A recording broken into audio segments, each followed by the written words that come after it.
अस्सलाम वालेकुम। उम्मीद है आप सब लोग खैर व आफ़ियत से होंगे। खुदा आप सबको दोनों जहान की कामयाबियाँ और खुशियाँ अता करे।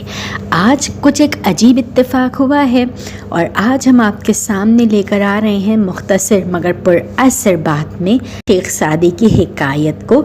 नहजुल बलागा के कलमात क़स्सार पे भी हम रखेंगे और देखेंगे कि वाकई खुदा जिसे ये शय अता कर दे वो ज़रूर ज़रूर अपने क़ल्ब को रोशन कर लेता है।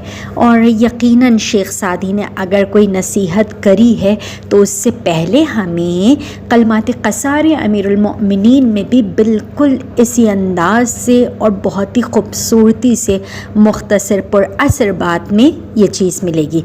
तो जल्दी से सबसे पहले जिन्होंने अभी वीडियोस देखना शुरू की हैं, लेक्चर सुनना शुरू किए हैं, सबसे पहले सब्सक्राइब के बटन पर क्लिक कीजिए और बेल आइकॉन ज़रूर प्रेस कीजिए। जी हाँ, तो आज की मुख्तसर हिकायत है शेख सादी की बदू की नसीहत। शेख सादी रहमतुल्लाह अलैह अपना वाक़या बयान करते हैं कि मैंने एक बदू को देखा, वो अपने बेटे को नसीहत कर रहा था कि रोज़े महशर पूछा जाएगा कि दुनिया में क्या किया, ना कि ये पूछा जाएगा कि तेरा नसब क्या है, यानी तेरे आमाल के मुताल्लिक दरियाफ़्त किया जाएगा, ना कि तेरे बाप दादा के मुताल्लिक कि वो कौन थे।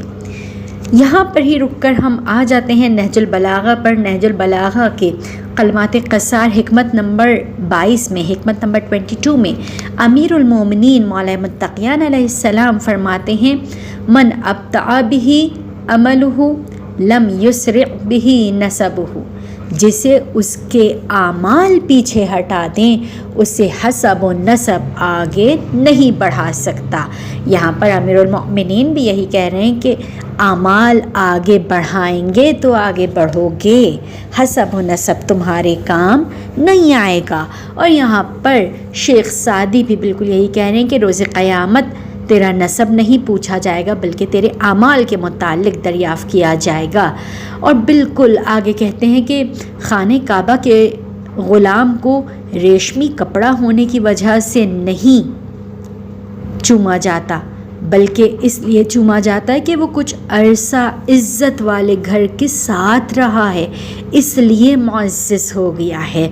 अब इस मुख्तसर से हिकमत में, मुख्तसर से हिकायत में शेख सादी हमें क्या बताना चाहते हैं। शेख सादी रहमतुल्लाह अलैह इस हिकायत में एक बदू और उसके बेटे के दरमियान की गुफ्तगू बताकर यही कहते हैं कि इस पर फ़ख्र करना कि मेरे आबा व अजदाद बड़े बुज़ुर्ग थे, किसी काम का नहीं, वो उनके आमाल थे, अपने आमाल की जानिब नज़र दौड़ाओ और अगर तुम अपने आबा व अजदाद की तरह नेक आमाल करते रहे तो यकीनन तुम भी इसी मर्तबे पर फ़ाइज़ हो जाओगे, तुम पर भी इसका असर होगा जिस पर वो फ़ाइज़ हो गए, वगरना तुम्हारा अंजाम बखैर नहीं होगा।